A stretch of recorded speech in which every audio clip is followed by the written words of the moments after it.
So good afternoon. So far we have been learning about current electricity. Initially we were starting about current, and later then we were moving about resistors, series connection, parallel connection. We had a discussion about Kirchhoff law as well. So these were the concepts we have discussed. So now let's try to solve few problems from this session. Let's get started. So first problem, in a closed circuit, current I at any particular instant of time is given here. The number of electrons flowing in the time interval, let's say t is equal to 0 to t is equal to 50 seconds through any particular cross section will be. So the current which dependent on time is given here. We have to find out the number of electrons. So in order to find the number of electrons flowing in any particular cross section or any particular time interval, we need to know about the charge, right? Because charge is equal to Ne, because of the quantization, and the N can be written as Q by E. Shall we write like this? How can we find out Q? Because E value is a constant, which is 1.6 into 10 power minus 19. Since current is given here, so current can be written as, if you have a variable current, because it's a given expression is a time dependent current, right? So you have to express Q, current as dQ by dt, correct? So that is given as 4 minus 0.08. Let me take a new page. So the current is given here as 4 minus 0.08 t. So the current is nothing but dq by dt. So in order to find q, what I'm going to do is I'm going to integrate, and then I'm going to integrate with the proper limits, and applying the limits we can have the total charge, right? So q is nothing but integral of, the limit is from t is equal to 0 till t is equal to 50 seconds. 4 minus 0.08t times dt. Shall I write like this? Right? So now what I'm going to do is I'm going to integrate, and then substituting the limit we can find out the answer. This is simply 40 minus, this turns out to be 0.08 t square divided by 2. The limit is from 0 to 50. So substituting the limit, I can have the answer. Q turns out to be 100 coulomb. So please check if you are not getting it, and please do let me know if you are not getting this answer. So we got the Q value, which is nothing but 100 coulomb. So from this we can get the number of electrons, which is nothing but, let me take a pen. So Q value we have obtained as 100 coulomb. So which is nothing but Ne.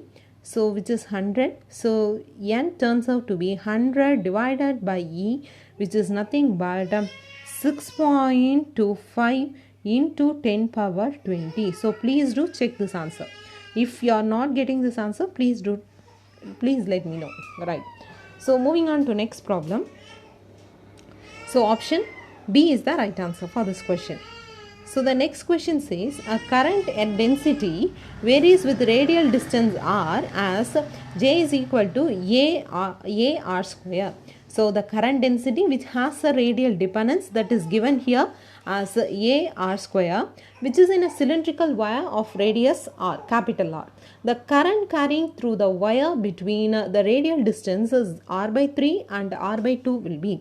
So basically the question says you have a cylindrical wire.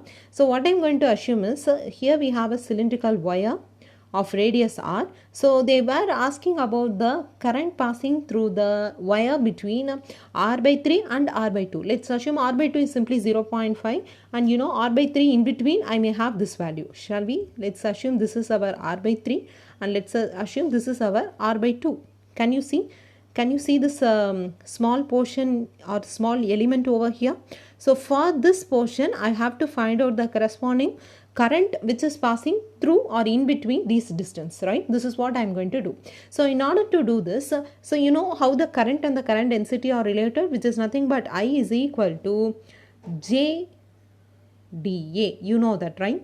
So I'm going to integrate it and to get the final answer, because as usual form of writing is J dot A.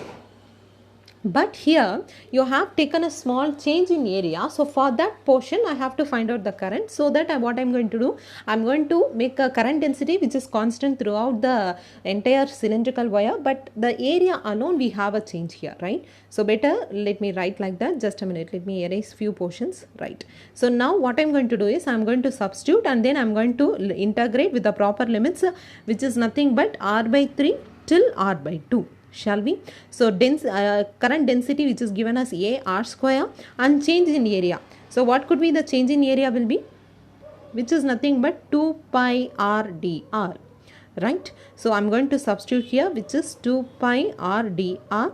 So the integration is only for r, so let me take the constant terms outside, and if I integrate and if I substitute the limit, final answer turns out to be, I'm just writing out the final answer because I don't have space right now. So this is 65 pi a r power 4 divided by 2592. So which is correct? Option A is the right answer. Is that clear?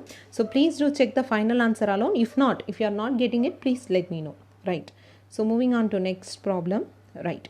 So we have a system of, or a network of system. We have to find the equivalent resistance between A and B. So in order to find the equivalent resistors, so first let us look for the series and parallel connections. So let me divide the entire system as which are connected in series and which are all connected in parallel connection, so that our job will become simple, right? So can you see this 1 and 1 are connected series? Correspondingly, this 2 and 2 are connected in series connection.